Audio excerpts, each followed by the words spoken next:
Okay, this is part 15 and chapter 2. To continue. No autobiography of this figure remains. He was a leader bred in poverty and hardship, and he is said to have been very distressful by nature. Although once he accepted a subordinate ally, he was capable of maintaining the alliance. His life was warfare, and he died while on a campaign. He instructed his followers to bury him in a secret place. They did so, killing anyone who knew where he was buried and anyone who tried to find out. A probably mythical story tells of his followers diverting a river so that it passed over his grave, in order that the grave could never be found or disturbed. His grave's location has not been discovered to this day. Idi Amin Dada Umi. I met a traveller from an antique land who said, 2 vast and trunkless legs of stone stand in the desert. Near them, on the sand, half sunk, a shattered visage lies. Those frown and wrinkle lips and sneer of cold command tell that its sculpture well those passions read, which yet survive, stamped on these lifeless things, the hand that mocked them and the heart that fled. And on the pedestal these words appear, my name is Ozymandias, King of Kings. Look on my works, ye mighty, and despair. The negative polarity tends to manifest in groups of people who interact to form complex and dark dramas. Sometimes the service to self mechanisms to figure like politicians, religious leaders, and military commanders make such a tangle that it is difficult to select just one person involved in the drama as an exemplar of service to self-polarity. The history of the Roman Empire is such a tangle. Is Nero worse than Caligula? Not really. And take Pope Alexander IV, secularly known as Rodriguez Borgia, whose secular papacy was a scandal, yet it was not worse than the mechanisms of his entire extended and multi-general family of poisoners and connivers. The run of various inquisitions in Italy, Spain, and Portugal from 1184, when the first medieval inquisitions was called, through to 1834, when Spain finally ceased the Inquisition to its American colonies. And in Europe, it's heinous, with its claims of saving a person's soul through forcing the person to confess its sins and then to die, when the sin is non-existent, and yet no one person can claim all of the burden of guilt for creating the cruel killing machine of innocent people. The warning days of any empire are a good time to look for service to self-polarity cropping up in individuals eager to gather power. And for our second villain, we'll look at the life and times of Idi Amin. The empire was waning in Africa at the time of his birth around 1924. In the West Nile province of Uganda was the British Empire. In 1984, the British government declared Uganda its pro-checurative. Uganda regained its independence in 1962 with Prime Minister Milton Obote attempting to consolidate all the different ethnic groups in the country by abolishing all the country's kingdoms and declaring himself the president. Amin's childhood was short on education. He never could write and never could read, only with great difficulty. His father was poor Islamic farmer. His mother was said to be a self-proclaimed sorceress. He was a powerful fighter, holding the heavyweight boxing championship of Uganda from 1951 to 1960. Amin found employment in the British Army, joining the King's African Rifles in 1946.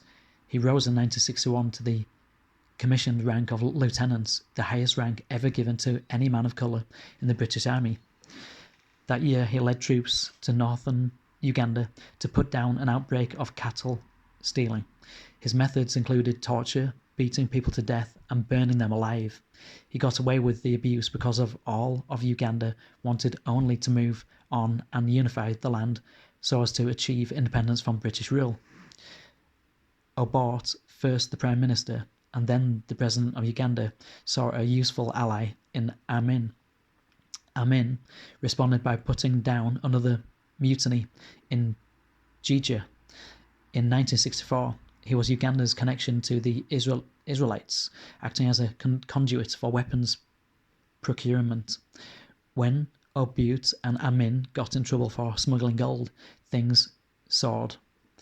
They plotted against each other, and in 1971, Amin staged a bloodless coup, accusing Obote of corruption and crimes against the state. Amin promised the Ugandans all the right things. He claimed to be only a humble man who was concerned for his beloved country. As soon as Amin was accepted as president, however, he executed a large number of army officers he believed were still loyal to Obote. He cleared the country of all British people who formerly were involved in Uganda's governments before independence. Their property was given to his military cronies.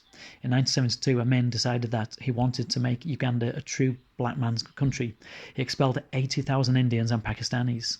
He competed the pattern of separation from the British rule by breaking off relations with Israel and allying Uganda with the Palestine Liberation Organization. Amin continued his campaign to eliminate Obote's supporters and rival tribes, eventually killing about 300,000 people, including Uganda's cabinet ministers and the Supreme Court members, diplomats, teachers, bureaucrats, clergy, doctors, bankers, tribal leaders, executives, members of the press, and many ordinary citizens. The army size was greatly increased. Military law superseded civil law. Parliament was dissolved and soldiers were set to run the country's bureaucracy. Naturally, in such a reign of terror, the economy crumbled. A security apparatus, which at its height employed 18,000 agents, was created to deal with the chaos. In 1975, Amin declared himself president for life. He ruled by decree and provoked US President Jimmy Carter into saying that Amin's policies disgusted the free world. He is best known for his role in a hostage situation in Uganda, when pro-Palestinian guerrillas hijacked an Air France airplane and forced it to land. I remember this, actually. Yeah, I remember the pictures on TV when I was a little kid. When pro-Palestinian guerrillas hijacked an Air France airplane and forced it to land at Entebbe, Amin negotiated with Israel on the guerrillas' behalf. He was humiliated when Israel's Secret Service rescued the hostages. I remember that as well, yeah. In response, he murdered over 200 Ugandan senior officers and government officials and expelled all foreigners again. Amin became increasingly erratic, giving himself titles and decorations until he had to wear extra long tunics in order to attach them all. Things fell apart for him when he attacked Tanzania, a territory which borders Uganda to the south, hoping to divert notice from the failure of the failed economy. The ploy failed. In 1979, Tanzanians took the capital and Amin flew with his 4 wives, some of his 13 mistresses and 20 of his 54 children. The Saudis supported his comfortable retirement with servants and every convenience. Amin died in 2003 of natural causes. The wrinkled lip and sneer of a cold command was no more. The toll to Uganda, a death toll of over 300,000 people in 8 years, an annual inflation rate of over 200%, and the agricultural, industrial and commercial forces of his country ruined and broken. When interviewed shortly before his death, Amin said he poured over the Korean a lot and was happier than when he was president. He never expressed the slightest regret for his actions. Adolf Hitler. Questioner. Let me just check. This is Latwii. Latwii is a part of Quo. Quo is a 4th, 5th and 6th density social memory complex, or in other words, a group of entities in service to others in the positive polarity. Adolf Hitler. Questioner. What became of people like Hitler, who seem to have caused a lot of trouble on our planet? I am Latwii, and I am aware of your query, my sister. When such an entity is successful in pursuing the negative polarization to the degree which shows a great desire to serve the self, at least 95% of the time, shall we say, then an entity is also able to achieve that known as the graduation in the negative, or service to self sense, and is then able to choose a planet of fourth density negative vibration with which to join its vibrations in a social memory complex of negative nature. The entity to which you have referred, the entity known as Adolf, was not able to achieve this effect in his consciousness and did suffer some depolarization and was unable to make the graduation during his previous incarnation, and has been undergoing a process of healing for some of what you call time within the middle astral planes of your planet. Hitler did not even make the grade into negative polarity of service to self graduation. Think about that. This is how quote unquote evil you have to be. I mean, you have to be, for 95% of your life, you have to be what we would call evil.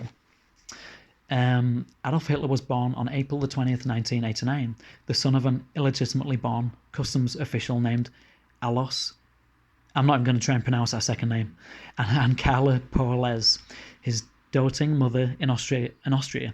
He had 6 siblings plus a half-brother and a half-sister from one of his father's 2 previous marriages. Only Adolf and one sister, Paula, survived early childhood in his immediate birth family. The family name of Hitler was chosen by his father, Alois, in 1876. It was the family name of Alois' stepfather, who had died long before he was conceived.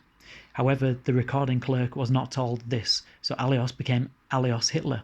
Adolf Hitler used Scheikenskilsgrubbers, whatever that name is, until he was in his 30s and discovered that it was not handy to have a name that looked somewhat Jewish and was utterly unpronounceable. I'm going to add to that.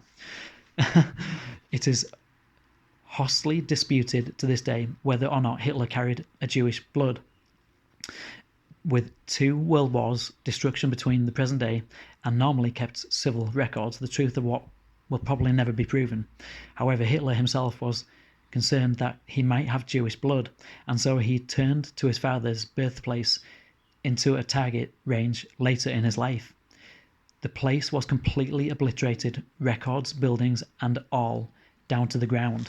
Yeah, see, I was shown, I channeled about Hitler, and my higher self showed me that Hitler had an absolute hatred for the Jews, partly because he blamed the Jewish bankers for the downfall of his country, and he saw himself as the only saving grace for that country. So he felt like he was really doing his country a service. So maybe that was his service to others in some weird, twisted way. Maybe that's what depolarized him. And yeah, and this is interesting, he might have had Jewish blood, so he hated that fact, and that made him even more hateful against the Jews, so then he wanted to exterminate all the Jews. Hitler had enough artistic talent to go to school in the technically and scientifically orientated reschedule, which had a drawing course. He did not do well in school and quit at the age of 16. But afterwards, living in a small inheritance from his father, who died in 1903, he spent 6 years in Vienna, working as a sidewalk artist. Oh, wow. By 1909, his money had run out, and he slept in shelters for the homeless provided by Jewish philanthropists. It was during these years that he developed his unreasoning prejudice against all things Jewish, in spite of his being fed and clothed by them, or perhaps because of it. He fled Vienna when troops were being called up in 1913, but the draft found him anyway, and he served in the trenches for almost 4 years, until being wounded in 1916 by inhaling poisonous gas. Healed from his war injuries, Hitler was recruited by the faltering German government to do intelligence work, infiltrating a right-wing group called the German Workers' Party. The group was small and disorganized, but Hitler liked the tone of its Semitishness and proceeded to take it over. He began making impassionate speeches in which he blamed all of Germany's woes on the Jews and the communists. In 1920, the group came out with its program for repairing Germany's fortunes, in which included revoking civil rights for Jews and expelling Jews from Germany if they had immigrated or emigrated into Germany after World War I began.